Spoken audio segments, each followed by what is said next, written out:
how much, if any, help I could possibly be of to you. It's I mostly was kind of hoping. Hmm? suppose I scheduled myself to start the stream in 7 minutes, so it's mostly checking like, is the link working? Can you hear me? I mean, I Stuff can like hear that. you, but this is Discord. Yeah, I'm a mute in a second. Yeah. All right.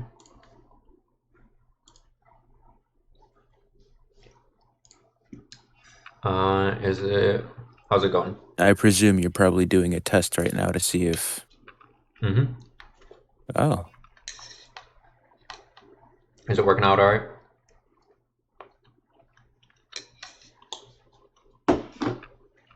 Can you hear me? yeah.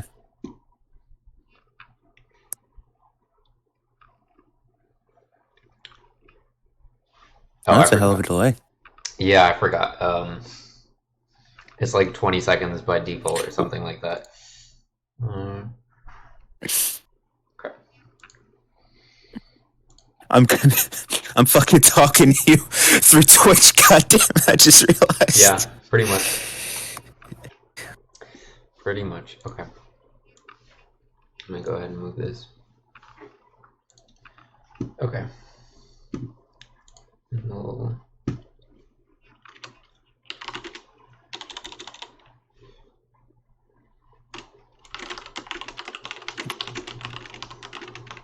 Shit, fuck you. I'm just gonna mute and hop in your Twitch chat. Yeah. All right. Um, Thanks for the help. I'm gonna disconnect from the call, but yeah, I'd be glad to have you.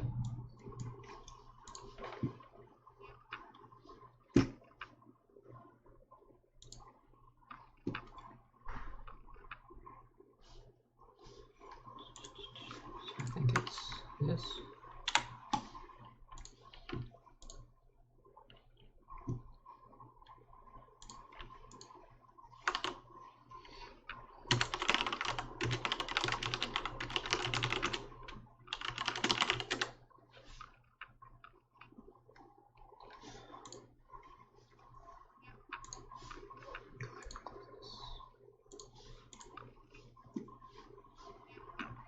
Notification went out, so that's working. Sweet. All right, let's go.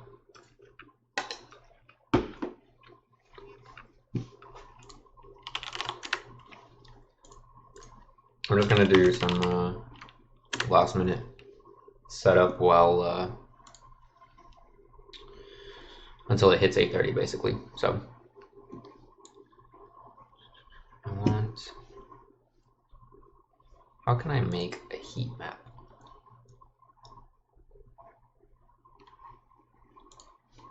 Let's try this. Let's try this.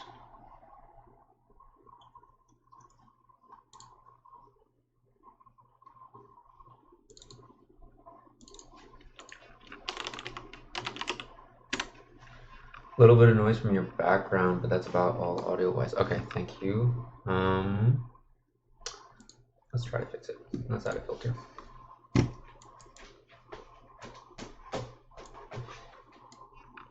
Well, you stopped the stream. Whoops. Or I did. Okay. Well, dang. Actually, the audio might have been worse. I think I did the opposite filter of what I wanted. Low CPU. Let's do this. RN and noise. Isn't RN like a digital learning thing? RN noise. Learning noise suppression. Yeah. Recurrent neural network. That's what it means. I forgot. Okay. 27. Let's try to get this one working. Except the display is the wrong one. So we're gonna remove this.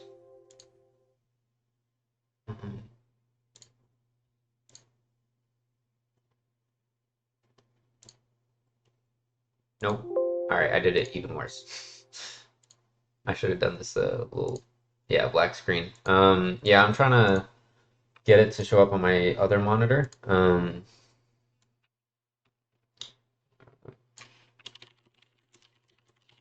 but I did this incorrectly. It's the problem. Capture cursor. Yeah. All right. Cool. And then we'll just add a video capture device. Do that. Do a little bit of that. And a little bit of... That's not what I wanted. A little bit of that. All right. And then we need the almighty notepad. Cool. I think we're all good now.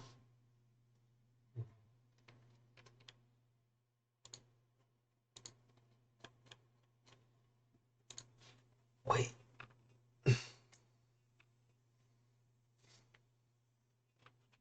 Me. Munch on some peas before we start.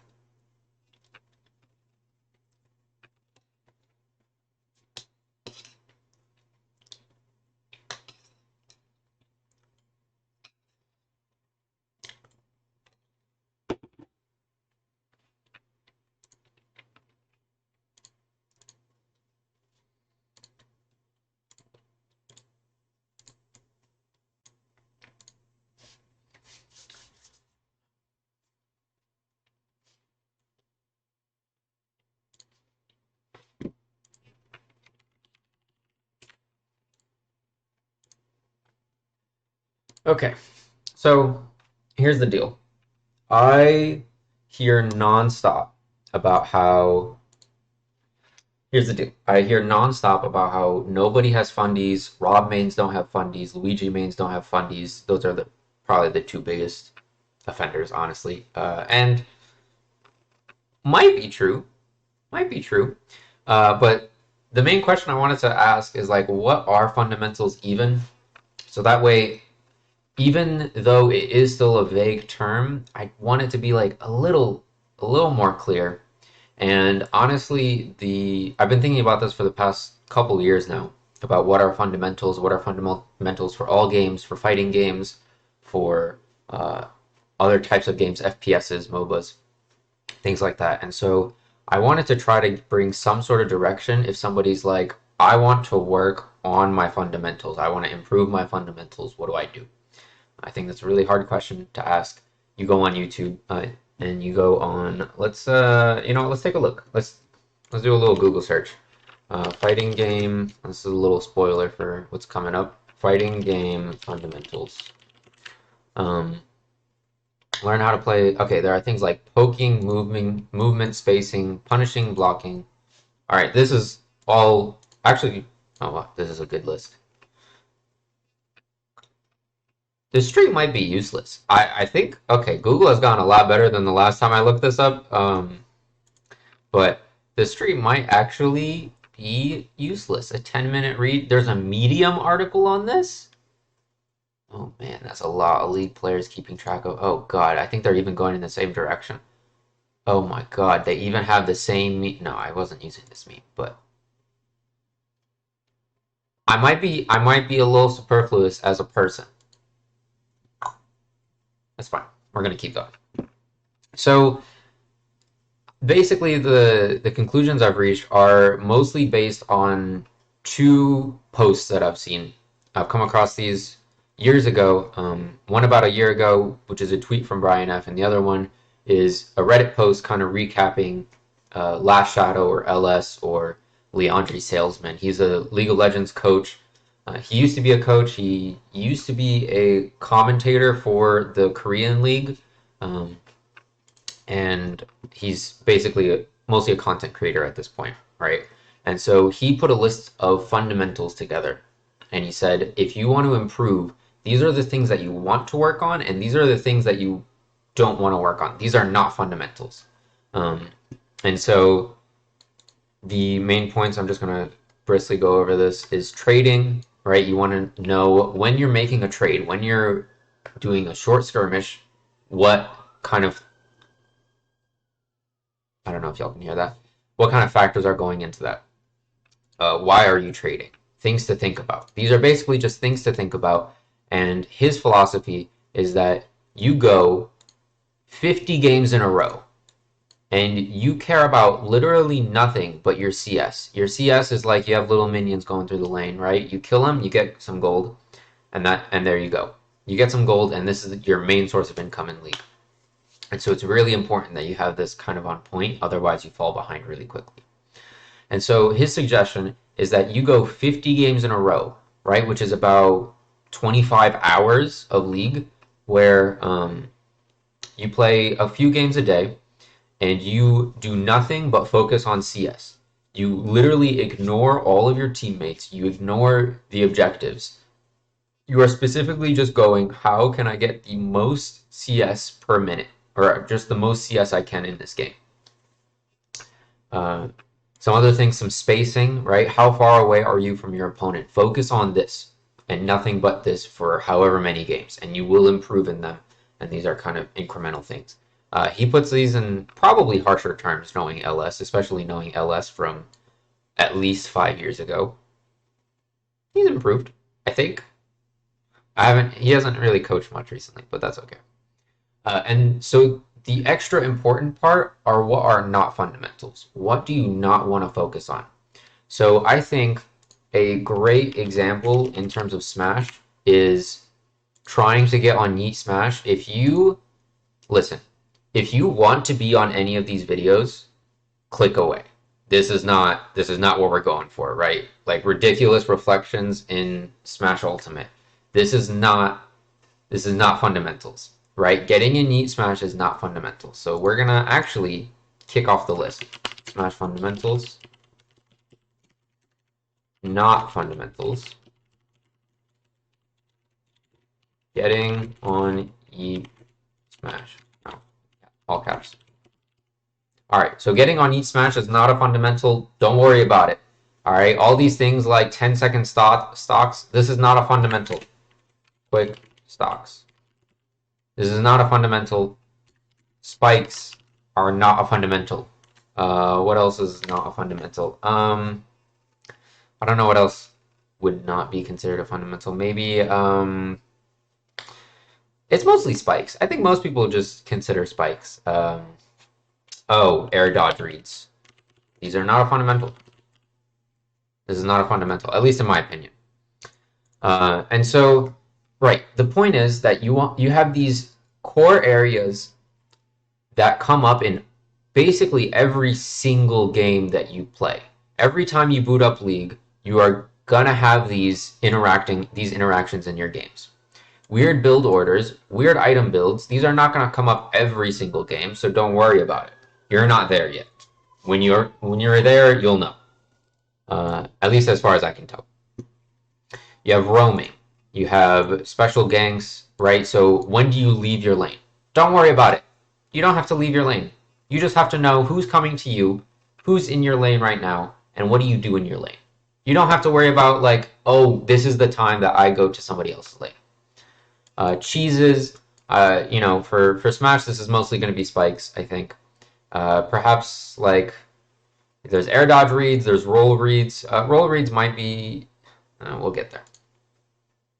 Don't worry about the meta is. Don't worry that Rob is top 5 or top 10 or top 15. Do not worry that your character is top 15 instead of top 10. Do not worry that Palutena is top 5 or not. It doesn't matter. It doesn't. Stop. It doesn't matter.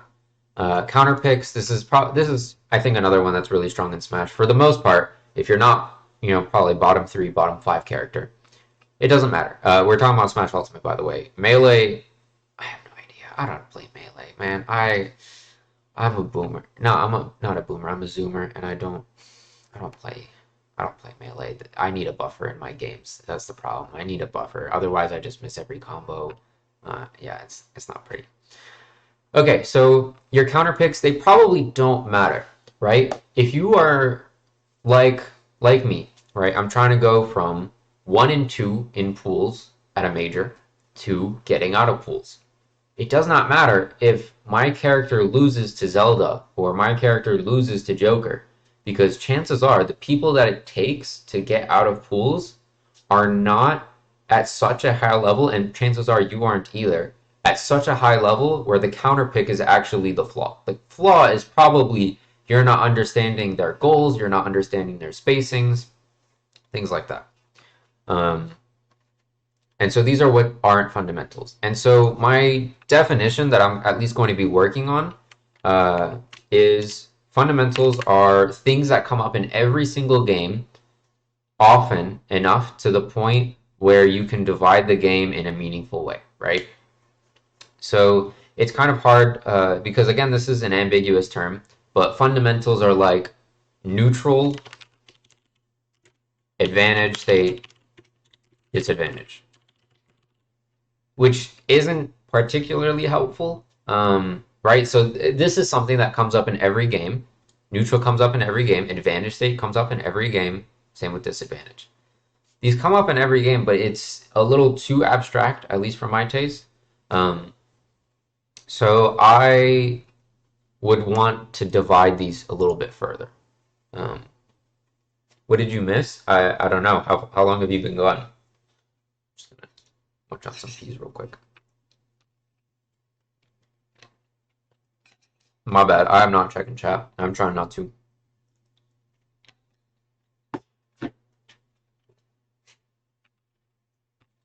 Hope the sound of the peas is not coming through.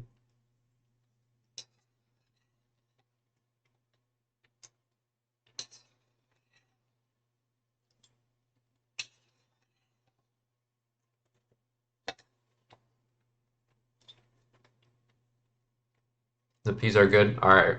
That's a little bit awkward for me to hear.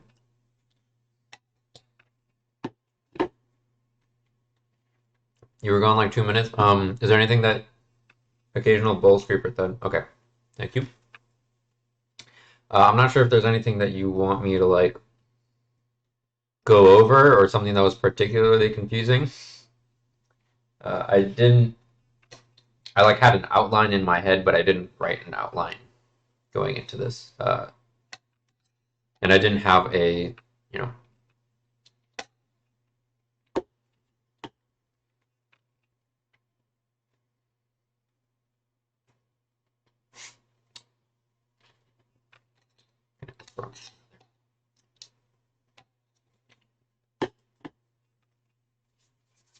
All right, we're gonna let it rock. Okay. So fundamentals should, in my opinion, we'll go ahead and cut these out. In my opinion, they should. You know what? They do. They come up every game. Definable skill set. It should be splashable, right? It should be applicable to every game. Matchup independent. And I don't know. I don't know what else can. It should be splashable, as in it comes up every game, right? It's excuse me, a skill that once you improve in, reactions or situations that are similar to it should be able to meld and should be able to become easier as you get better at a specific skill, right? So if you get better at edge guarding, every edge guard becomes a little bit better. So they should be in my opinion, they should be coming up every game. They should be a definable skill set, splashable, matchup independent. I think another definition, they could come up in multiple games. I want to say that, but also like fighting game fundamentals as a whole probably don't include a lot of Smash fundamentals, right? So disadvantage state looks very different in Street Fighter, in Dragon Ball, in Guilty Gear than it does in Smash. It looks very different. And so for that reason, I kind of want to stick to Mostly Smash. Probably platform, fighter, niche. I don't know. It might be. So like disadvantage state, same thing with disadvantage with advantage state. Advantage state looks very different. Resource management looks very different. Things like that. Um, so with that in mind, I also want to say that using this kind of idea of how to improve in a game where you just like spam 50 games and you're like, I'm only going to focus on CS. I'm only going to focus on trading. What is a good trade? Excuse me, in Smash. What moves am I looking for? What moves am I willing to hit myself? Like, what moves are okay if I get hit, as long as like the reward is high enough. I hope that makes sense, but things like that. And so using all of these methods, I actually tried to implement it for a summer. A summer I was playing League, the first summer of COVID, and so I didn't have anything. I didn't have a job. Why would I have a job? That'd be silly. I can't be making my own money. I'd rather be mooching off of other people. Like, okay. Um, for a whole summer, I basically played League and I studied League nonstop. Um, I say nonstop, but it was like 4 5 hours a day on average.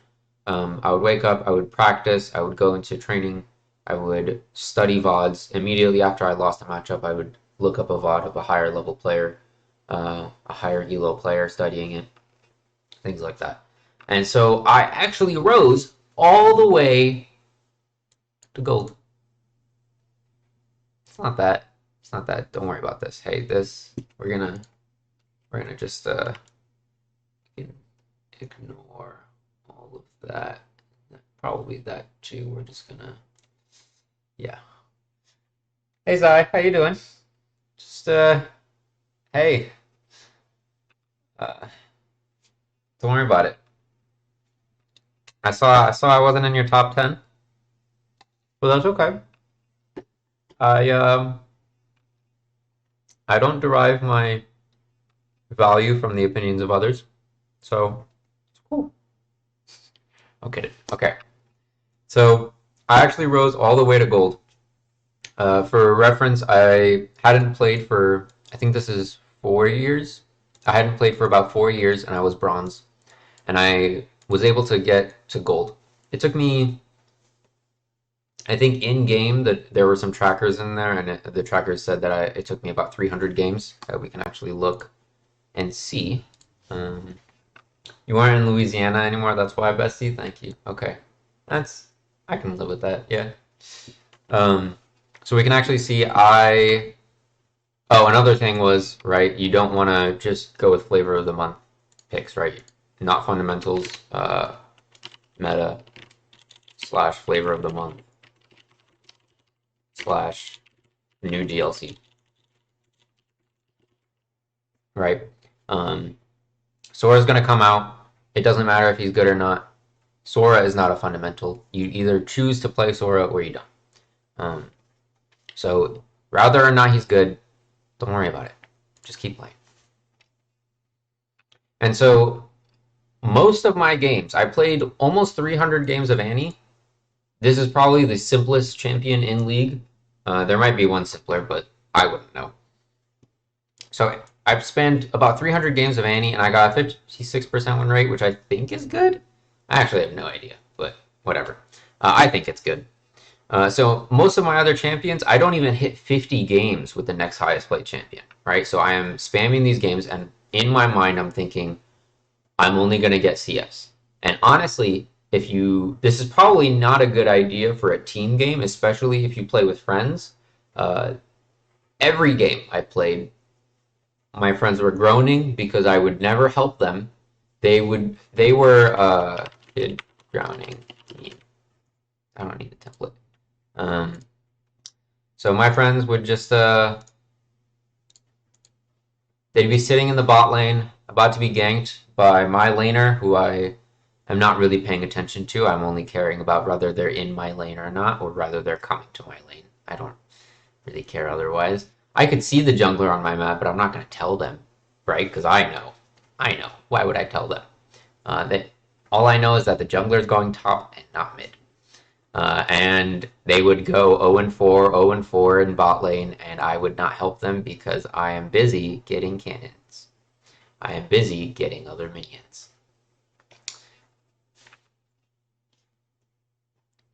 I hit that 56% win rate though.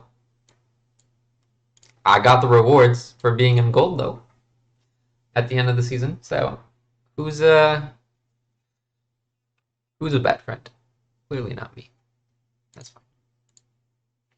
Okay, so this is basically what I want to touch on is that I think this kind of method works.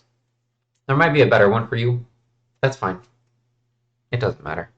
Whatever you get enjoyment out of, I found it really enjoyable to be able to play games and to get better at them and to get better at very specific things that I can track. Another thing to keep in mind is that you want to keep a large sample size. You were the worst. Hey. All right, you know what? Just because you said I'm the worst, we're gonna hold on. There he is. All right. So, season 2020, who hit gold and who hit silver? Hey, don't listen. There is a method to the madness, and it's okay.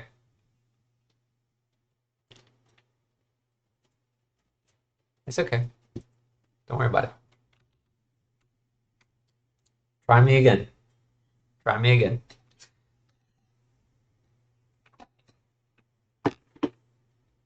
Okay.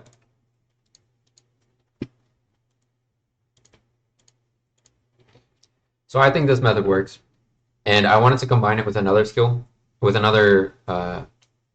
It's not a post. It's just a tweet. It's just a tweet from Brian F. Brian F, who's a top 100. I think he's like top 100 in Street Fighter, and he's a Balrog main. Not particularly important for what we're talking about, but he's a content creator. He's a top 100 player, and what he describes is that it's not linear. You don't go from good to bad, right? It's not. I'm not gonna pull up Desmos. That'd be silly. We're not gonna do that. It's not totally linear where you're like this, and then you learn how to edge guard, and now immediately, boom, you are just not quite MK Leo, right? MK Leo is like here, but you learn how to edge guard, and now you're here. It's not like that. That would, yeah. If it were, God, I wish. If it were, tweet at me, tell me why I'm wrong. I would love to know how to get there that quick. So it's more like a heat map on a large canvas of areas of skill and game knowledge. Skill helps you get wins, but wins don't always mean you're more skilled. So you can say I was better than them, and it's like maybe you were. The only thing we can look at the end of the game is the win screen. We can't. Well, you should go back and look at your replays, but we can't say, oh, you are the better player, you are the worst player. It's not as clear cut as that, right? It's not, we don't have a literal elo attached to us that grows and shrinks as we get better and that determines whether or not we win. We're just playing the game, trying to develop our skills, and it's kind of just a little too amalgamous. No, amalgamous isn't the word. A little too nebulous to kind of work it out that way. Me taking notes? Oh, thank you, Zai. Thank you. Okay, so people always like to bang their chest and act tough. Like, if you lost, they're better. It's not necessarily true. You can be better, but maybe you're just not as good at the matchup, right? If I'm playing against Kirby Kid, I'm better than Kirby Kid, right? Yeah, sure. We'll leave that for at least 5 minutes. If I'm better than Kirby Kid somehow, and he's playing K Rool, and I don't know how to play against the K Rool, right? The only K Rools I play against are, on quick play, and they're mashing Nair, they're mashing Cannon, blunderbuss. They're mashing that, and they're trying to suck me up and and shoot me out. If that's all I play against, I'm not really familiar with the matchup, and that is probably, at least off the top of my head, that's the most important matchup where you just have to know what K. Rool wants to do.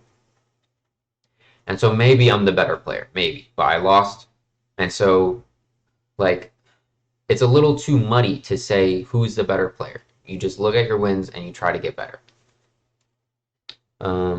You can lose to players who are overall less skilled, but are skilled in an area you are weak in. This is something that I actually can relate to because I am not significantly. Okay, maybe I can't relate. I'm not significantly worse than Lieutenant Waffle, right? He's a Rob player. I played him at MechaCon, right? And so it's Rob versus Falco. If you know anything about that matchup, it's Falco cannot go off stage because Rob's dare is the size of the sun, and I will die. Anytime I go off stage, I will die. And that is basically what happened. I got 6 stocked, I think, or 5 stocked, something like that, where I would always go off thinking like, oh, Rob double jumped? That means it's my time to go off stage and murder him. And then the sun hit me and just spiked me down to the ground every time. Every time. So even though we might be somewhat relatively even in skill, it's more like me here, Kyle, Lieutenant Waffle is up here, but it's not 5 stock bad. What's important is that I didn't know the matchup. I didn't know what I had to do to win. I wasn't skilled in an area like patience, like being reserved, or ledge trapping. Instead, and I wasn't good at edge guarding, because if I were better at edge guarding, I would understand when I can or can't go off stage against Rob. And so what's more useful to understand is that Lieutenant Waffles, his edge guarding was way stronger than mine, and mine was incredibly weak, especially given in the matchup. If you lost, there's something you're less skilled in, but it's not all or nothing. Better to focus on specific areas to improve, right? And this is a big part of why I did not want to just list the fundamentals are neutral, advantage, disadvantage. It just feels too nebulous, right? Specific areas. We want specific areas that at least give you some sort of direction to improve it. Not just make it a black and white thing. Player A understands anti-airs and how to play some footsies. Player B only spams lariat, right? They only do Incineroar's neutral beat. Every time you get up from the ledge, they're neutral beat. They are doing up smash into neutral beat. They are doing nair into neutral beat because they panic. And so if you have the skill to go, okay, I can whiff punish the lariat.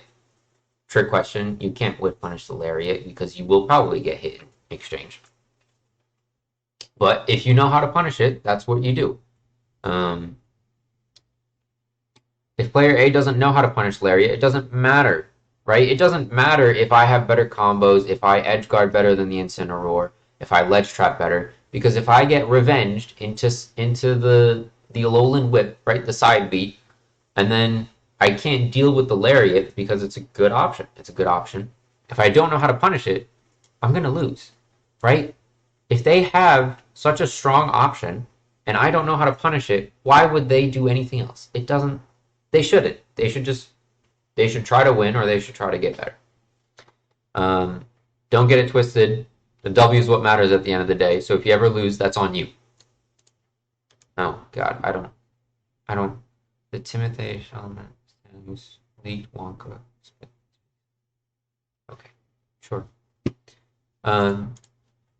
So for me, the big revelation from this tweet is that this kind of heat map idea. So we want to take our fundamentals once we figure out what they actually are, and we want to apply them because in some ways, if you are better at kind of the overall neutral, you are probably better at whiff punishing. If you're better at whiff punishing, you might be better at spacing. So those two things are kind of related. If you're better at edge guarding, you're better at resource management. You're understanding when can I go off stage, when can I not. What else? So the idea of the heat map is kind of it feels genius to me. I didn't have a statement prepared at the end of that, but that's fine. And also another thing I wanted to bring up is there is a tweet by Verminubis, who is a Smash Ganon main. He's probably one of the best Ganon mains, if not the best.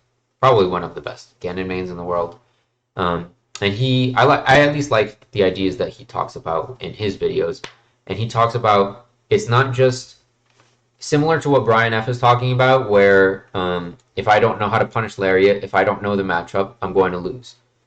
It's also if I lose in the matchup, it's not necessarily I'm a worse player. It's I'm a worse player on that day, or on that day in this matchup, I was the worst player.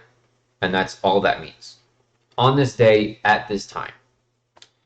And so you can also think of a heat map as against this character, my edge guarding is way stronger, right? I know that Wolf, if he doesn't have a double jump, has very limited options to recover. So when I'm playing against Wolf, my heat map might look a lot different than it is against K Rule. K Rule, I have no idea what to do when I'm edge guarding. I'm trying to hit him with dares as much as I can. I'm trying to hit him with a bear as much as I can. But that little propeller hat hits me every single time. Every single time. Without fail. Even if I'm standing on the ledge, waiting for him to come up, knowing he's going to come up with that propeller hat, it still hits me through the stage. Every single time. And so that's why I think we can even expand this heat map to, instead of like I guess a heat map is a 3D way of displaying a three-dimensional image. We can think of it as even a four-dimensional one, like a cube of heat maps. But I think that's a little too confusing probably to just talk about three-dimensional heat map and talk about how that's like a four-dimensional representation of skill in Smash. And so let's get to the actual meat of it, is what are the fundamentals? In my opinion, fundamentals should be, I hope this preamble is not too long, but in my opinion, fundamentals should be coming up in every game that you play, right? There's a reason that people talk about neutral, advantage, disadvantage. They come up every game. It should be a definable skill set. We should be able to say, oh, this is a general set of skills that's narrow enough that feels like it gives us some sort of direction to move in. They should be splashable, and that helping with one skill set probably help in the next game or the next game the next week, right? The next bracket you play in. They should be, but this kind of goes with the coming up in every game. They should be matchup independent. Don't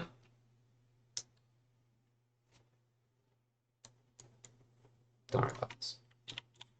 I realized I just went on a whole rant about like my heat map against Wolf is different from K Rule, so we're just gonna mix that. It's fine.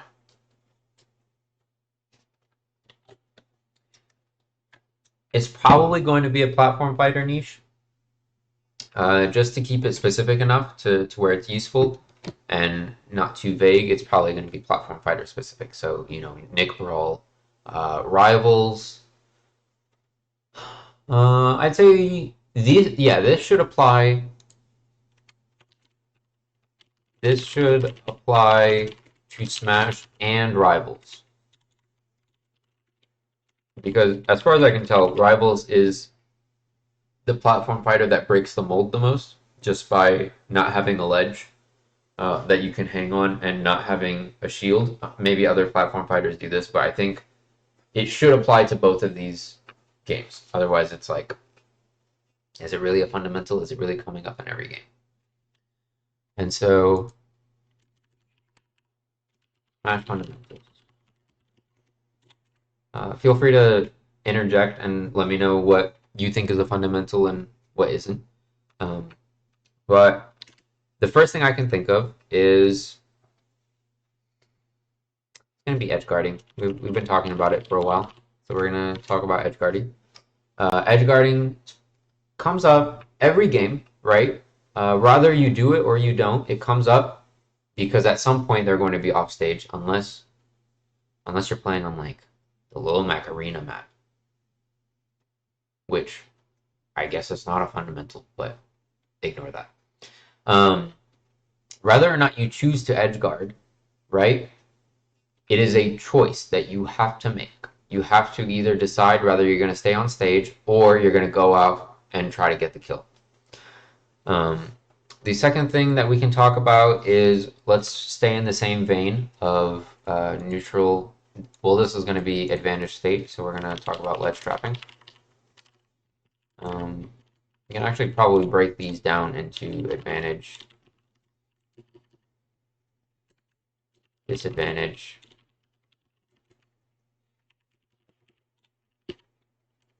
disadvantage, and neutral. Right, so we can kind of take this, not like Venn diagram, but this trifecta idea and try to break it up into smaller pieces just to make them more digestible. So another part of advantage state is juggling. Right? If you have them in the air, you want to figure out like what can they do. I played in Low Tide City recently, and I was playing against a Crom Lavish, and I would up throw them. I'd have them in the air, and I'm like, okay, they have to land. Let me just go follow them. And so my juggling skill was low relative to the matchup because a lot of times he would be able to double jump, and I'd follow him, and then he'd be reversed, and I'd be too slow to catch up at that point. And so that is a skill that I was missing out on. And so that actually comes up quite often, right? So it comes up against Diddy Kong, it comes up against Wolf, comes up against Marth and Lucina. You know, knowing what angles can you hit an opponent at, where can you hit them, where are you trying to position in relation to them as they're landing? Like, is their fair scarier than their bear? Is their dare scarier than their fair? Right? If you're playing against a Bowser, you never want to be directly under them. You always want to be to one side or the other, and then you decide from there. Further in advantage state is probably going to be combos, right? I think combos are we're gonna say bread and butter combos, right? Not necessarily because the weird niche ice climber desync combos are not fundamentals. It's more so because I can't do them and I'm jealous. That's all. So we're just gonna say desyncs are not fundamentals for all of you Twitter clippers out there, because I am jealous. So when you're in disadvantage, there's resource management. You want to keep track of when should you air dodge, when should you double jump, should you double jump at all? Do you up B? If you're a Fox player, do you side B then up B, or do you just up B? You try to manage those resources. And another micro skill is, for me, I play with top jump, so it's hard for me to up B without losing my double jump. And so, that's something that I can practice. So resource management, DI, right? DI is going to come up in every platform fighter, right? I'm pretty sure Nick Rawl has DI. I actually have no idea how that DI works because I die at 50. But you are going to have to DI. You want to read what your opponent wants and what they're going for. They're going for like chic, down throw, fair, right? You want to DI out. You don't want to DI that in. It does? Okay, thank you. So you want to DI. I don't know. Would you all consider SDI a fundamental? Like maybe it goes in here. Whoops. And SDI. I don't know if SDI is a fundamental because I don't know if it comes up. Like it can come up in every game. But I don't know if that's not necessarily something that a new player should worry about. But also a new player should know how to get out of Paludare strings. We're going to leave that for now. At least for now. Okay, and then also when you're at disadvantage, you probably want to know...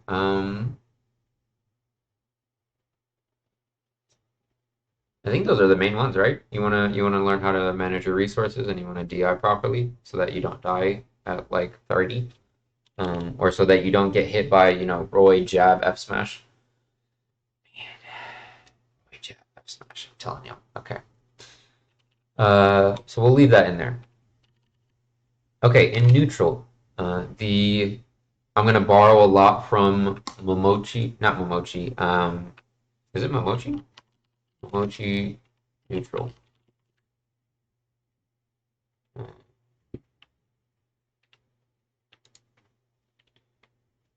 Triangle of neutral. Sorry, I should have pulled this up earlier. Triangle of neutral. Satsu. A neutral triangle. We're gonna mute this. I'm just gonna pause it. Oh, Machabo. That's who it was, not Momochi. Machabo. Um, Machabo, he's a Japanese Guilty Gear player, and I know he's a Street Fighter player. He's probably now playing Guilty Gear Strive, but he's a Japanese Guilty Gear player. He's amazing at the game. And so he actually made some videos that have been translated and written out by these kind people who, Shinjin and some, there were other people involved with this PDF, I believe, but I don't remember. I wish I had. Is it all Shinjin? It might all be Shinjin. Thank you to Neopost, Lilu, Martin, and Shi for proofreading and comments on the Swedish version. And thank you, Zake, for translating the Swedish version to English. Yeah, so Machabo talks about the triangle of neutral, right? If you guys are standing equidistant from each other, does recovery go under resource management? I think you're onto something. I think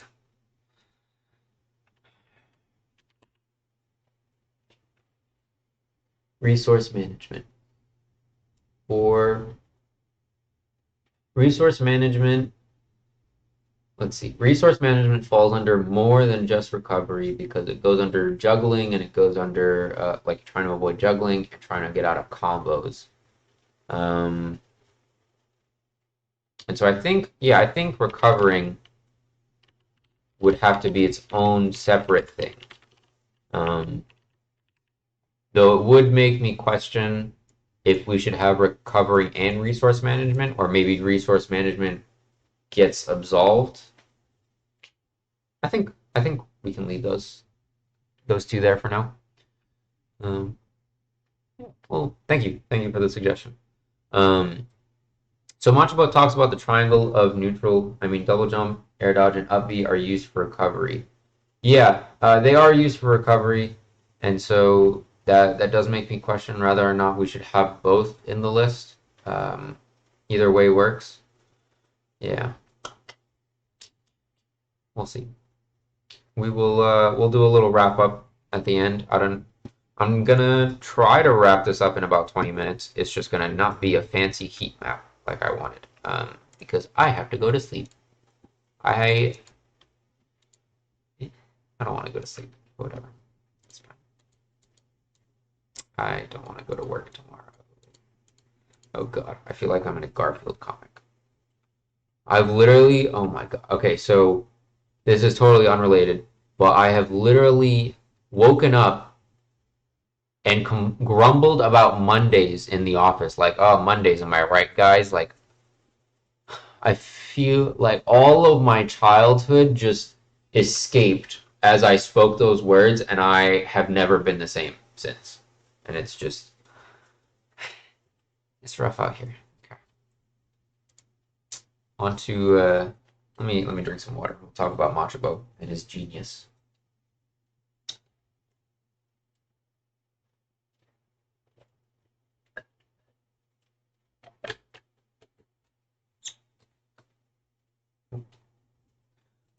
Part 2 tomorrow. Better to make it better than to rush it. I agree. I don't know how much time I want to put into streaming. I do want to release like not a professional looking. I'm going to do it myself. I want to release a graphic with a heat map and kind of summarize what we've talked about in this stream. And this is kind of like I don't want to release this as like this is a true and final product. So maybe in a couple years, once I am able to make it out of pools at a major, we can revisit this, talk about where I went wrong. excuse me, talk about where I went right, further considerations, and we can review. But to be honest, I don't know if I want to put more streams into it. I think I'd rather just edit a video and make a graphic for it. I think that would probably be a more efficient method of using the time, and then we can review it as the months go by and the years go by. Yeah. So Machabo, Guilty Gear Pro, he talks about neutral, and he talks about the three aspects of it. There are Japanese terms that he uses for these. Okiwaza, Atewaza, and Sashi Kaishi. Kaishi? I don't know. And so instead of this, we're going to talk about whiff punishing, we're going to talk about hit them, and we're going to talk about, what is the other one? We have whiff punishing. Covering space, right? We have pokes. So we have pokes, whiff punishing, and hit them. So if you are standing equidistant from each other, right? You have enough space. Somebody's going to make a move. And if you are trying to hit them, you go after where they're standing and you're like, I want to land a wolf fair because it's going to land and it's going to get me 50%. It's going to be amazing. The other person can either try to whiff punish, move away from the move, or they can try to poke you out. They just hit you with a Roy jab or maybe an F tilt, right? If you try to whiff punish and they are really gunning to hit you, you probably are going to get hit, right? You're going to dash back, but maybe you're not reacting fast enough. And so you dash back, but you get hit by the fair anyway, right? Hit them beats whiff punishing, ideally. And so, okay, you hit them with the F tilt, right? Your poke beats out hit them. Okay, fine. I'm the wolf player. The same situation arises again, because more often than not, it probably will. We're equidistant from each other. The wolf says, last time I went and tried to hit them, and they hit me with an F tilt in exchange. So instead, I'm going to use my movement to kind of bait them out, and so they will poke, and at that point, I can go in once it's safe. Because once they throw out that F tilt, they have to finish the animation. They can't just stop it halfway through. They have to finish the animation. And so there's a punish window in there. So I'm going to hit them. God, I should not have used hit them as the third aspect of it. I'm going to whiff punish them. So whiff punishing beats out your pokes. And then you have your, what's it called? Hit them beats whiff punishing beats pokes beats hitting them. And so this is kind of your three aspects of neutral. So at least as a baseline, this is what we're gonna bring in here. So we have whiff punishing. We have pokes. So this is not at all what we're gonna stick with, but this is how we're gonna build off of it. What is a term that they use instead of hitting them? A move that will hit waiting opponents. We'll call it like overshooting or undershooting, right? Because you're trying to react. If they're trying to whiff punish, you want to react if they're gonna dash under your move or away from your move or jump. So we have these three kind of building blocks. But before you can even play with these building blocks, Machabo explicitly talks about in the first section, begin with anti-airs. It's crucial, right? So this is actually maybe I think this is probably going to be our first fundamental from neutral. Right? So you want to make sure that you're able to hit them. If they jump at you, that is probably how they get the most of their damage. If a Crom jumps at you, landing up air is how they get most of their damage. Bayo probably wants, jump ABK, right? Jump side B or maybe just regular side B. Wolf wants to get in and hit you with a fair and start a million damage combo and kill you. Same with Crom. Same. Palu wants to nair you, right? In order to nair, she has to jump, and so we're going to talk about anti-airs. Anti-airs can be, big moves that hit in the air. They could be moves that explicitly target above you. Usually, this is your up tilt. Um, Ice climbers have a really good anti-air because their up tilt is disjointed and it covers basically the entire size of their body. And so anti-airs are where you start off. And then everything else, right? These three aspects, these three building blocks of neutral, this triangle, is predicated on movement. Right? You have to be able to move and you have to be able to read others' movement. Your movement has to be so solid that you can do it without looking at your character. Otherwise, they're going to hit you and you won't understand what caused you to get hit 5 seconds ago, right? Because you were looking at yourself and the hit just came out of nowhere. It came out of your blind spot. So for neutral, we have movement. I think another one is going to be risk reward, right? So if we go back to this LS's list of fundamentals for League, we have trading. And so a big part of trading is understanding risk reward. If I hit a champion with my ability, I deal 200 damage. But that causes me to be in range for their full combo, which does 500 damage, right? And so you want to understand, okay, it's best to just back off and not use my ability. Otherwise, I'm going to take 500 damage and it's not worth it. And then understanding the situations where that changes, because risk reward changes under context, right? So if they only have 100 HP left, yeah, I'm going to go and hit them with my ability, right? If they die, if they're guaranteed to die before their full combo comes out, then I'm chilling. So risk reward is a big aspect of Smash as well. So a wolf wants to hit you with a fair, not just for no reason, right? They want to hit you with a fair as opposed to a bear, because a bear probably doesn't lead to as much. They want to hit you with a nair because it keeps them in a good position. Actually, they probably want to hit you with nair because the risk is low. If they hit you with a bear, the risk is like mediocre, but the reward is not that high. It's not worth it. They hit you with a fair, it's really good. The risk is pretty low because the fair is disjointed. Reward is really high because they hit you with a combo. Risk reward honestly is like the most important skill concept in fighting games IMO, especially in Smash. I feel like a lot of times that I'm helping someone improve, risk reward is the number thing that comes up. Yeah, 100%, right? Because I think I put it in neutral, but later on we're gonna absolve these kind of what's it called? These barriers. Risk reward is gonna affect everything. So for me, like in that example I was talking about where I got 5 stocked by a Rob at MechaCon, the risk reward of me going off stage is so the concept really bleeds into everything. Yeah.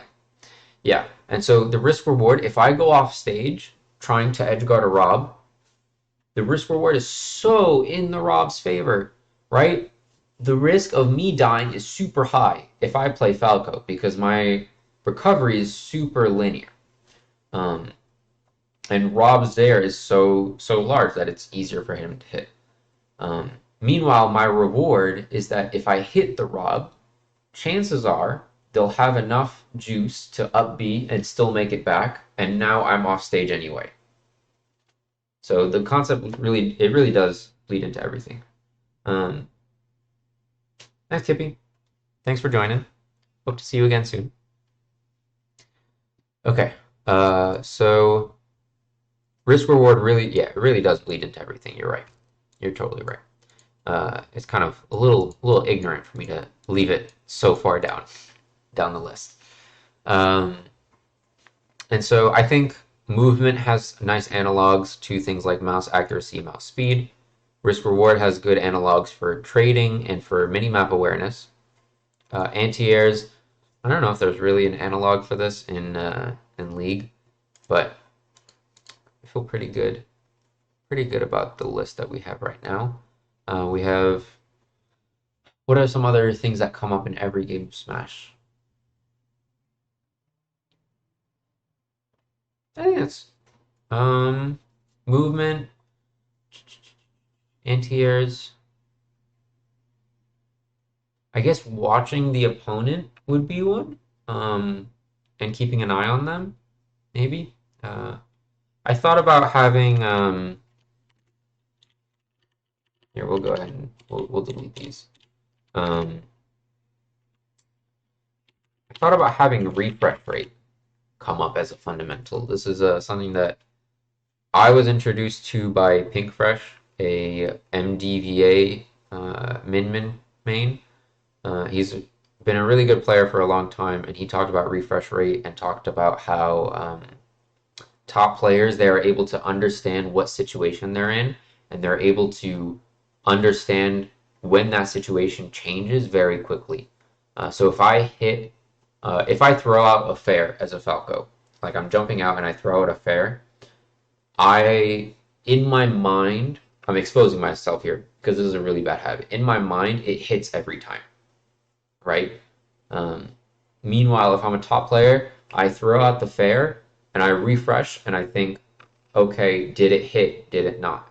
Oh, that's another one. That's actually a really big fundamental. Confirming. We'll talk about that in a second.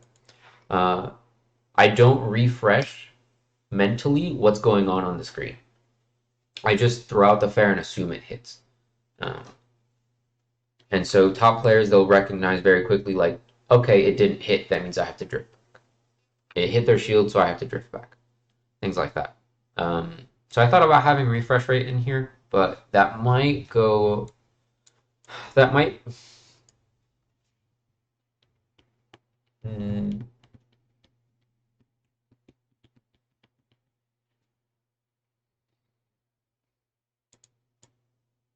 maybe this one is too vague, or maybe this one requires more experience that you can't really. Like, you need more experience than it's worth putting. I generally think refresh rate is a fundamental because when I think of something that's a fundamental, I think of something that can be done with mostly autopilot. Knowing what situation you're in without having to think much is a skill that should come up very much. Every match. Okay. Yeah, well, I'm gonna have to reread this because my it's getting late and my brain is kind of going kaput. So we're gonna eat more peas. Hopefully that'll help.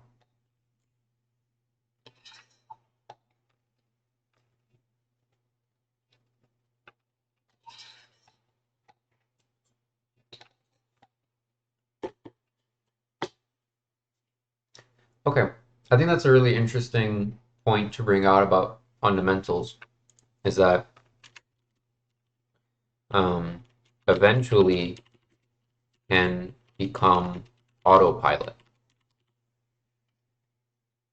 I think that's a really interesting point to make. Knowing what situation you're in without having to think much is a skill. And that is a skill. That takes a lot of time to build up. To be honest, I personally don't know how to build it up other than just like kind of brute forcing it, where like, you keep like a metronome on the side and you're like, okay, every time the metronome pings, I'm gonna be like, okay, advantage, disadvantage, hit, didn't hit, things like that. So, okay, we'll add refresh rate. This is It's under neutral, but we're gonna just get rid of these. I think we've gone on long enough. We get the idea. Okay, so there was refresh rate is a really good one. Um, hit confirming. Hit confirming is similar to what I was talking about with the fair. You want to understand if I go for a grab, did it actually hit? Um, but at that point, I think refresh rate absolves hit confirming, in my opinion. I think we can take this out pretty comfortably. If we're gonna have refresh rate in. Okay.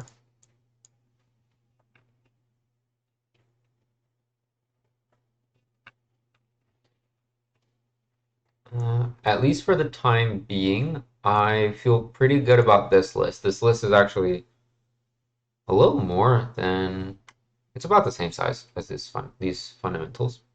I feel fairly comfortable with this, so I actually want to go ahead and try to map it out.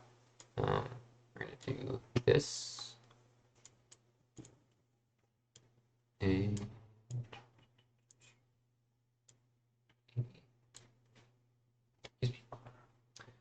okay.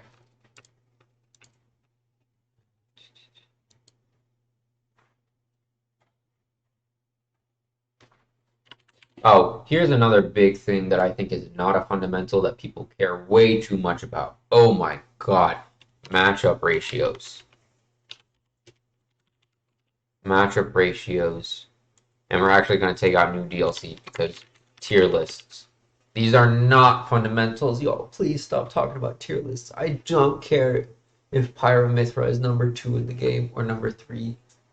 I don't care. Show me instead tweets like Rivers put out a tweet a while back where he was like, oh, you can actually hit out Pyra in the middle of her up B if they try to snap to ledge. If they try to go neutral, get up B, back to ledge.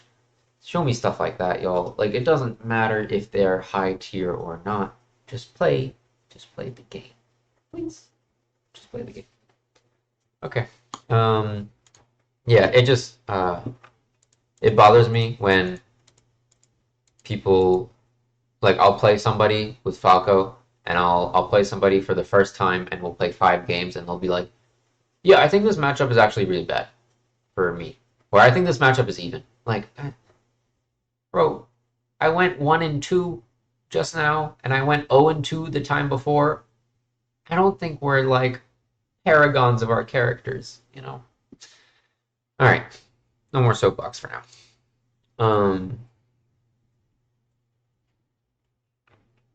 Let's talk instead about where these things might fit.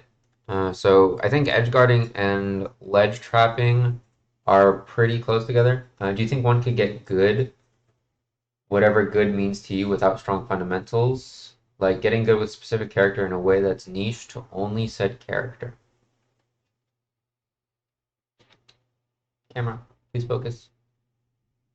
Mr. Camera, thank you. Do you think one could get good without strong fundamentals? Like getting good with specific character in a way that's niche to only said character.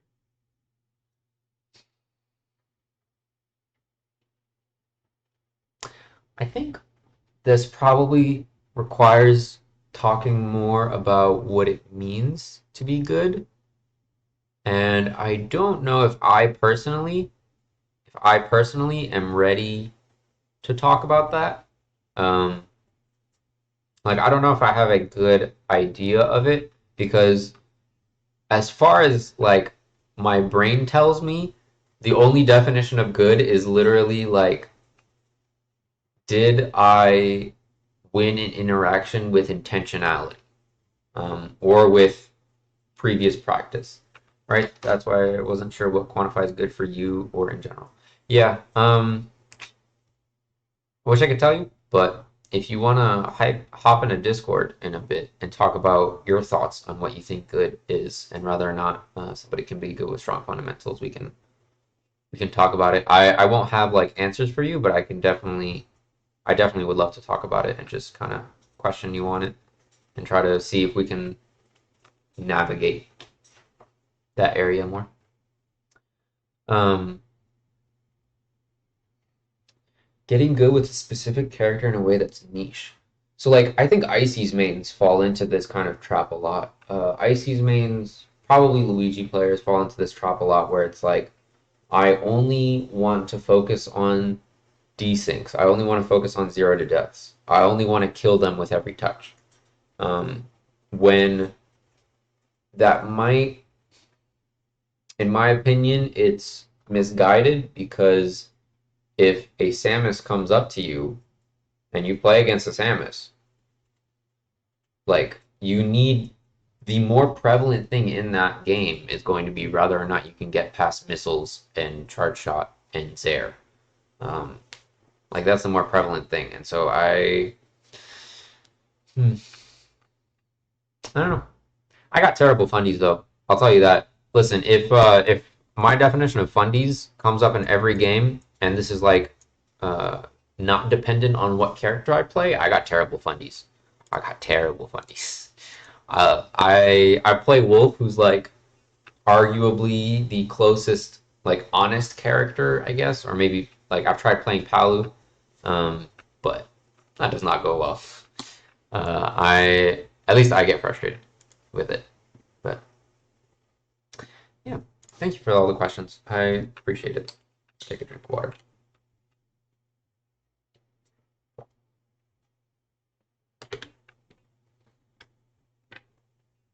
I'm actually also stand up because my knees are dying. I don't know. Point the. Can I do this? Cool. Cool. Okay.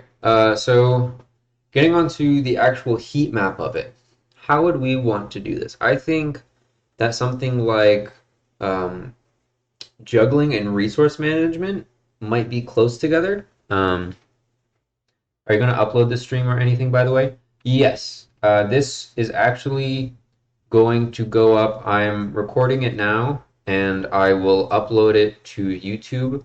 I'm going to have it in like an unlisted videos playlist just to not like bog up things. But I can definitely send you a link afterwards, and it'll be on my YouTube channel. And then ideally, depending on how tired I am, I'm gonna edit this together over the coming week or two and kind of put up a video that way of like a highlight type of thing. Um, yeah. So I think juggling and resource management can probably be fairly close together, just because when you're juggling somebody, you're keeping track of their resources. Originally, we were talking about juggling as like when you're in advantage and resource management as when you're in disadvantage. Um, but if you're able to manage your resources and theirs, I think it's probably more difficult to manage theirs, um, because you have to understand the matchup and you have to understand and you have to be able to react to double jumps, which I think can be difficult, especially in the middle of a combo, especially at first. So I think juggling and resource management can go together, and uh, I think also edge guarding can also go in there. Uh, Edge guarding, juggling, and resource management. Well, we're gonna put all of those. Edge guarding, and then we're gonna do juggling, which I think is like tangentially related. A little further off. I don't know. We don't have a sense of scale for this. We'll figure it out. And then resource management. It's going to be very key for both of these. So, at least in my experience, as my resource management abilities improve, I am able to edge guard a lot better, because it helps me make more informed decisions on whether or not I go for it or not. Ledge trapping, probably not as much, just because ledge trapping doesn't involve like the most you do is like counting if they do ledge drop double jump. I think that's probably like the most common thing, the most common way that those two interact, or maybe like Samus does ledge drop double jump charge shot. So I think I'll leave ledge trapping a little bit further away from those two, maybe closer to edge guarding, right? Ledge trapping. Maybe a little bit closer to edge guarding, but further away from resource management. Um, yeah, because ledge trapping is more so about, I think, positioning and what's it called? Positioning and reaction speed. I think positioning is probably covered under. I think positioning can be its own, but it would be covered really heavy, like it would be really closely linked to risk reward, in my opinion, because that is what determines a lot of it. Um, but I think it's separate enough, right? Because risk reward is uh, more general. That positioning can probably be its own fundamental positioning. But it would be really close with risk reward and with movement. Movement would be like mechanical movement. At least that's my intention when talking about it. Okay. So I think mechanical movement, positioning, and risk reward are really close together. Uh, Mechanical movement is kind of at the centerpiece of all of these, I'd say. Positioning. Uh, and even Sakurai talked about this a while back in one of the directs with. He was talking about it with Kazuya, how translating Tekken to Smash wasn't as straightforward because Smash is more of a game about positioning in relation to where in relation to your opponent are you standing, and where in relation to the stage. Um, oh man, maybe I should have written out this list earlier because I'm thinking of like stage control. Would stage control be a fundamental? I don't know. Okay. Oh well. We're just gonna rock with these. Try to move this along. I don't want to take up too much time with this because this is going to be, kind of almost a living document. We have anti-airs, which is going to be pretty close to positioning. Oh no, should not have done that. Let's actually go down the list. That's such a vague concept, but maybe regarding stage control. Yeah, yeah. Well, I'll have to think on it somewhere. Let's just let's mark down what have been mentioned and what haven't been. So ledge trapping has been mentioned, juggling has been mentioned, resource management has been mentioned. Not Airbnb combos. Why are you like this now? Go up to leg size 18. B and B. Oh no, this is awkward. 22, I think.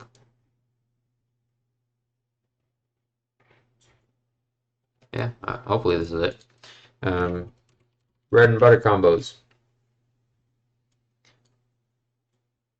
Bread and butter combos are pretty important. I think they're kind of far off. They're going to be really close to risk reward.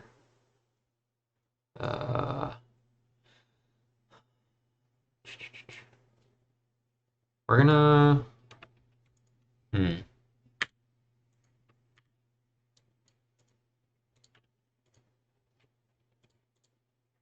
Let's take out this for now, and we're gonna put risk reward. I'll put it somewhere around here. It is another centerpiece, so I think it actually deserves to be, bigger font. Mechanical movement too. I think mechanical movement and risk reward are like risk reward, mechanical movement, and positioning are your three biggest ones that we have in this list, in my opinion. Refresh rate is really high up there, but I think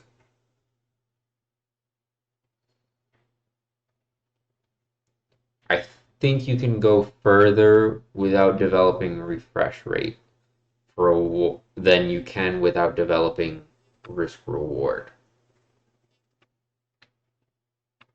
I think.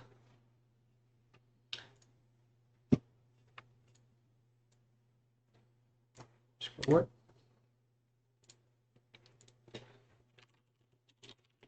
Thanks.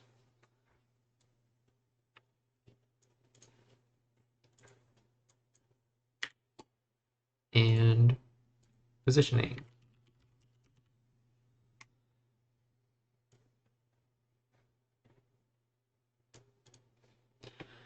Okay.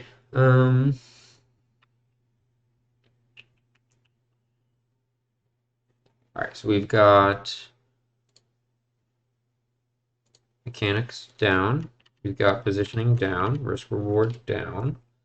Next up is bread and butters, which I think are largely based on risk reward and positioning.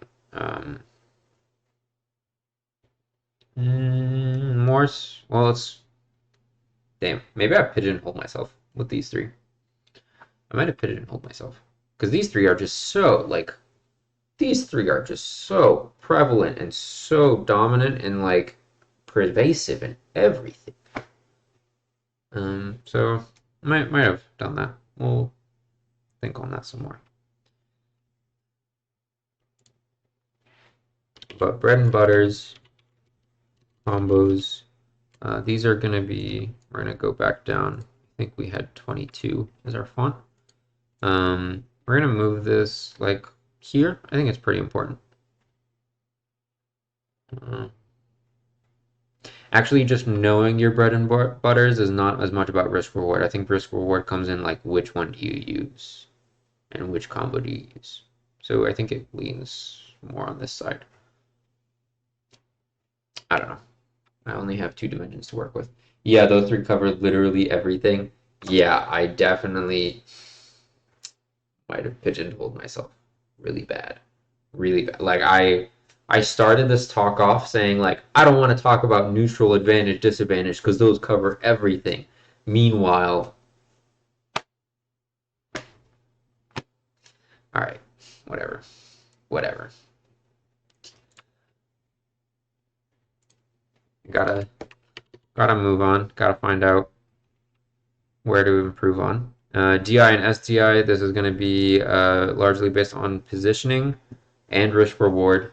Not as much about movement. DI, SDI. So we're going to put this here because you also have to understand like other people's bread and butters, and you'll know like, okay, I should DI this out. I should DI peach down throw into the peach. Stuff like that. Recovering. Recovering is going to be largely based on resource management and positioning. Recovering. I think this is actually too large of a font size. Whatever. I think it's going to be like here.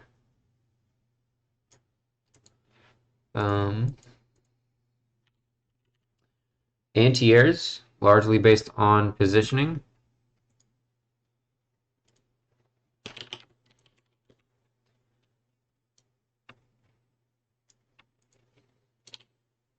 And then to wrap it up, refresh rate. Refresh rate comes, I assume refresh rate comes with more so with experience. I really don't know how to train refresh rate. Like, generally, when I try to improve with edge guarding, I can kind of see the connections and ask myself questions that guide me in a direction that at least I think is productive. But with refresh rate, I don't really know how to train it and how closely it relates to something else. Like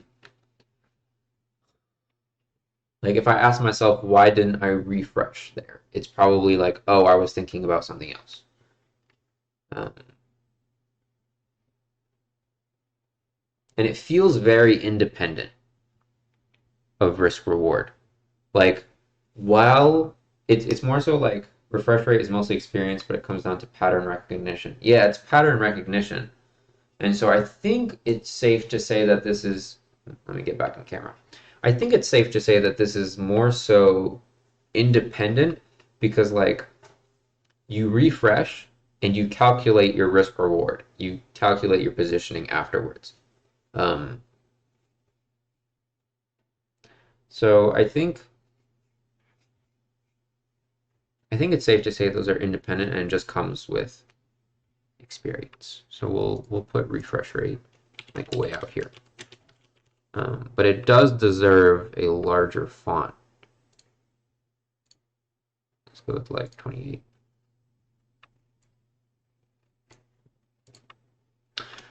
Okay. So I feel, man, it's weird because I actually feel less comfortable about this list after making it than I did at the start of the stream. This is weird, but okay. Um, and I am just gonna take some Q&A, I guess, or just do some back and forth for the next like 5 minutes or so. Um, Probably cut it off at a cool 10 o'clock, or if the discussion slows down. But yeah, thank you so much for watching.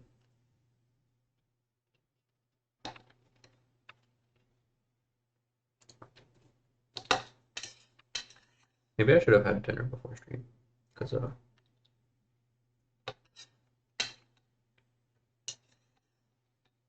don't know, I hear ASMR is hip, as the kids say.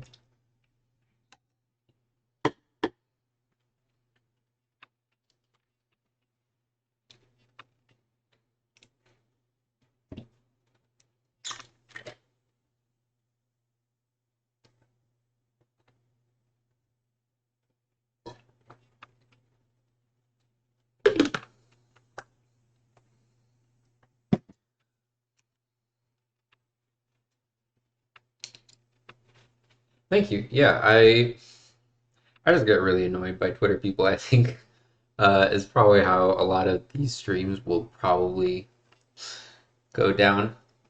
What's the most non-fundamental skill you think people tend to focus on the most when trying to improve? Um, if we're going off of this, I think people will skill. Oh, like an actual skill that you can develop, not just like people focus on tier list or matchup ratios. Um, skill. I think people focus too much on so this is actually something that I learned in an education class where novices of a given skill or game or activity will take a depth approach to solving problems, whereas an expert will take a breadth approach. So to kind of bring this back to Smash, if you're in training mode, you will probably practice, say you have a training mod, so auto air dodges. You will probably practice as a novice, um, and I'm sure I'll do this too. I just don't have the training mod, so I have an excuse. As a novice, you will probably take that training mod, make it auto air dodge, and you will figure out like one really good combo, one zero to death. You'll figure out one zero to death, and you'll work on that over and over again until it's muscle memory. When if that air dodge only happens a third of the time, maybe, right? Because you also have to read the direction. Um, that zero to death is not going to come up very often.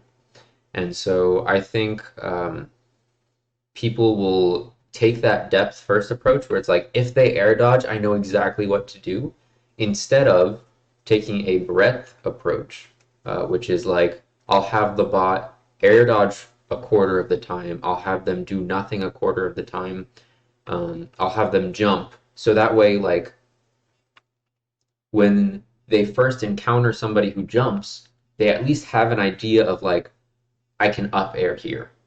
It doesn't necessarily have to be like, oh, I can do a Luigi up B if they jump and kill them. Like, it doesn't have to be that major, but just having an idea of what can come up and having like a an easy answer. It doesn't have to be a hard answer. It can be an easy answer. Right, they're like, yeah, if I get you in this specific scenario and the opponent reacts in this particular way, then they take 80%. Whereas, like, someone good will know how to deal 40, 50% no matter how, when, where they hit you. Yeah, exactly. Like, if you can get 40% off of every hit instead of 80% off of landing bear, I don't know, for some random character. Like, if you're able to get 40% off of every hit versus only 80% with bear and 20% with everything else, like, probability wise, if we go based entirely off of probability, on average, somebody's going to do more damage. The person who does 40% off of every hit will do more damage. Please don't check my numbers. I didn't do them ahead of time. Right. And so if you can only do 80% off of one hit, that's only one hit. And if the opponent recognizes that, the probability goes even less in your favor because they are able to because it's a two-player game. So they're able to exert their own pressure, they're able to avoid your own pressure, and they're able to position themselves more properly. Yeah, so I think that's probably the thing that people talk about most, and they spend too much time on, myself included. I don't really know how to avoid this trap without like being an expert already. Um, when I first picked up Ultimate, I I unlocked Ice Climbers, and I was like, I want to learn how to do a desync. I saw these in Melee. Excuse me. They look really cool. I want to learn how to do a desync. And then I spent like 6 hours doing one desync combo, learning how to do one desync combo, and in bracket, even 2 years later, I would only hit it 70% of the time, right? Like, and the worst part is, if I just did down throw up air as ices instead of down throw nano roll popo f tilt grab nano roll like all these things, instead of doing all these things that get me 60%, I could do down throw up air for 50%. Like it. So that's where the does it apply to every match part of fundamentals comes in. Yes. Yeah, because I would do things that don't come up in every match. How often, as an Ice Climbers player, will I get a grab? I might be able to get some every game, but the applicability of an Ice Climbers grab versus an Ice Climbers side B, very different. Like, totally different games. And, that's seemingly a choice that the designers made when making the character because, Ice Climber Grab is such a powerful tool. They made it really short and stubby.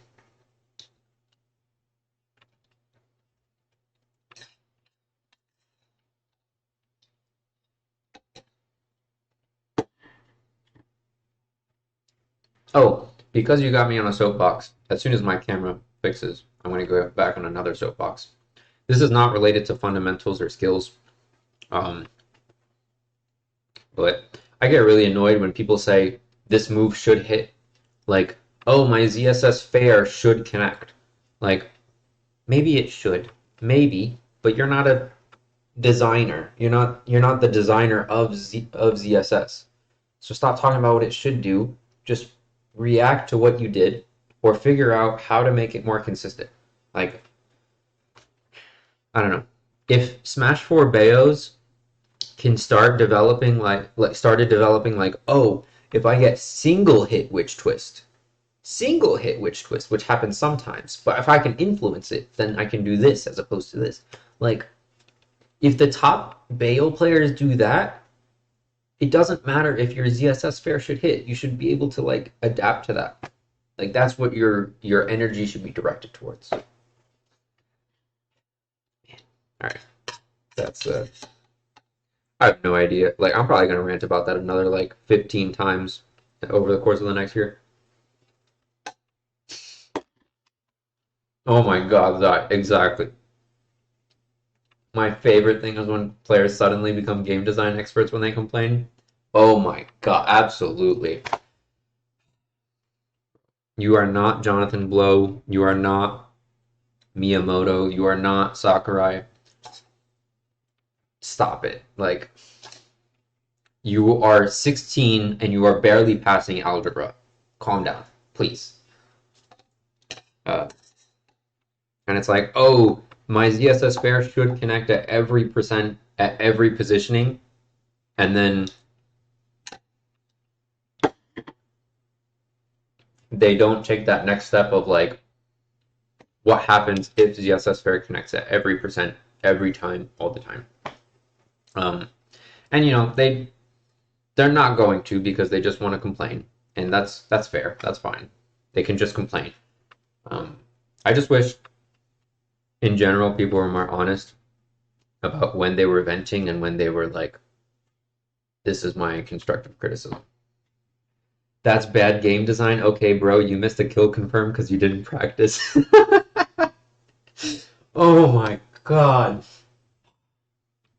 I want Smash players to learn what the word objectively means. Please. Can we get that? Can we get like, you know what? I'm gonna run a bracket where the venue fee is literally just you. I'll have objectively pulled up the definition pulled up on a big fat dictionary for, you know, the drama of it. And their entry fee will just be reading off what objectively means and the definition of subjectively right afterwards. That that word kills me to hear it. Yeah, I know. It's all right. Where's Leo Eris? Hold on, let me tweet at him. I need to tweet at this man because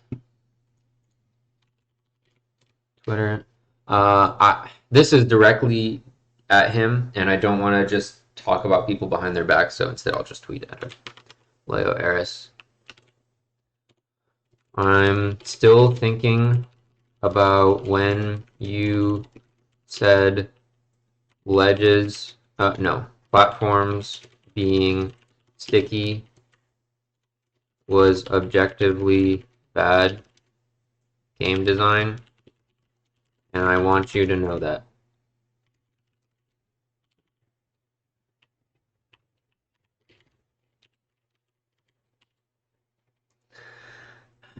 And send tweet.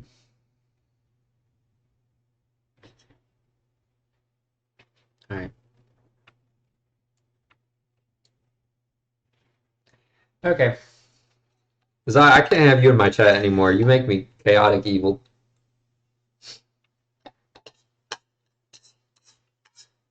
I would never in a million years send that tweet. But now it's for content. So it has to be.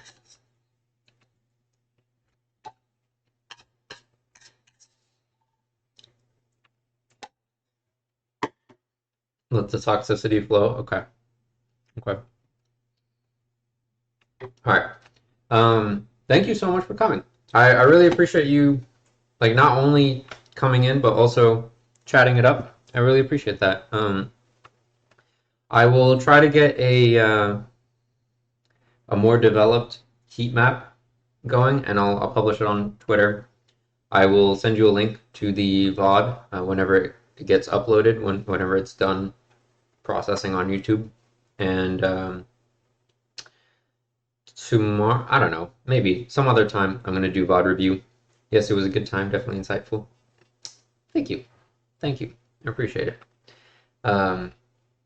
Next time I'm going to do some of my own VOD review, and we'll take into account some of the fundamentals we talked about today.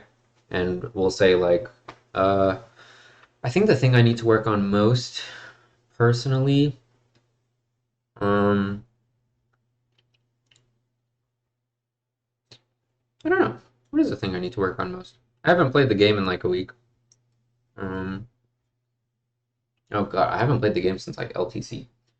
So I'll have to do some VOD review, and we'll just pick one at random probably. Maybe I'll just throw into an RNG thing and use that as our lens when looking at the VODs. Yeah, thank you so much for coming. I will talk to you later. Have a good night.